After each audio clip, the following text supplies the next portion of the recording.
დაახლოებით 1 კვირა რაც დავბრუნდი საქართველოში, 5 თვის მანძილზე ვიყავი სხვა ქვეყანაში. გადავწყვიტე იქ გადასვლა, იმიტომ რომ ბავშვებისთვის გადამეხალისებინა, ასე ვთქვათ, ის პერიოდი, რომელზეც უკვე აღარ შეუძლია არავის ამის არც კითხვა, არც ნახვა ჩემი თამადობით და ძალიან ვთხოვ ყველა ჟურნალისტს, ყველა აი გვერდს, რომელიც ხვდები რატომაც აზიარებენ, მაგრამ ნუ აი ძალიან მოსაბეზრებელია თუ გონიათ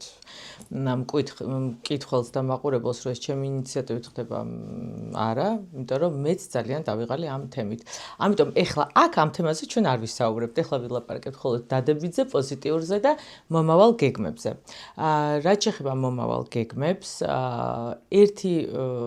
კარგი რაც მოხდა ამ ჩემი წასვლით, რომ იქ გავიცანი ერთი ადამიანი, რომელიც არის საკმაოდ ცნობილი ბრენდის მენეჯერი, ოღონდ იმ ქალაქის, სადაც მე ვიყავი და აი იმ ურთიერთობიდან გამომდინარე ამ ქალბატონმა შემომთავაზა იმ ბრენდისთვის ჩანახატების გაკეთება. ვაკეთებთ კოლაბორაციას, შემომთავაზა იქნა გამომდინარე, რომ მითხრა ძალიან მომწონს შენი სტილიო და იმ ქალაქისგან განსხვავებით აბსოლუტურად სხვანაირი ხედვა გვაქვს ჩვენ ქართველებს. შესაბამისად, მისთვის ეს იყო ძალიან მოსაწონი და შემომთავაზა, რომ გამეკეთებინა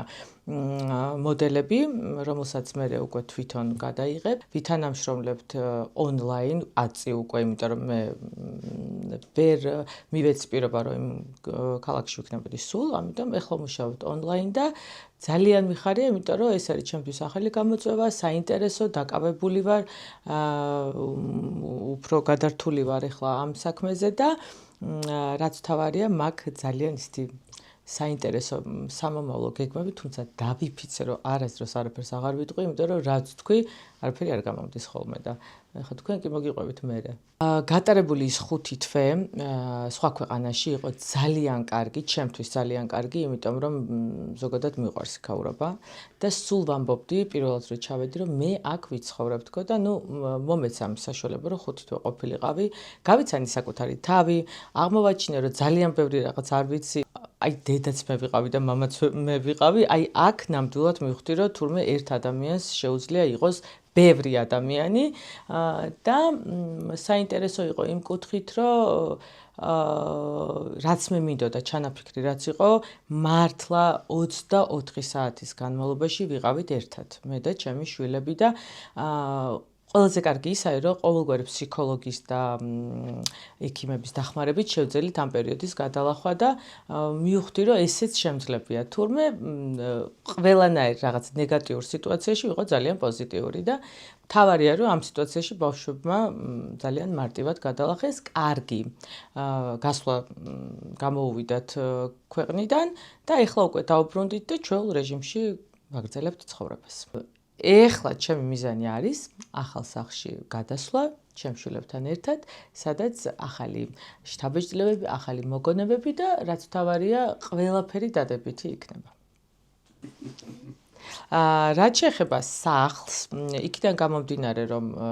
მე ესე ვიცი ხოლმე, რაც ცუდ მოგონებასთან არის დაკავშირებული, იმას ყველაფერს არ მომიშორებია, რა თქმა უნდა, ჩვენი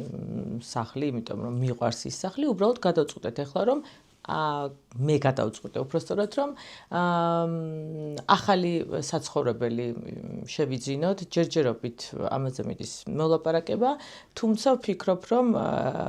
და ესეთი ხასიათი მაქვს, რასაც დავისახავ მიზნად, იმას აუცილებლად ვაკეთებ და ვანხორციელებ, რა თქმა უნდა, ცოტა სირთულეებთან არის დაკავშირებული, მაგრამ ძალიან რომ მოინდომებ ადამიანი, არაფერი მე აღარ გეჩვენება რთულად და ეხლა ეს მინდა ძალიან, რომ ჩემ შვილებს შეუქმნა კარგი და კომფორტული საცხოვრებელი პირობები.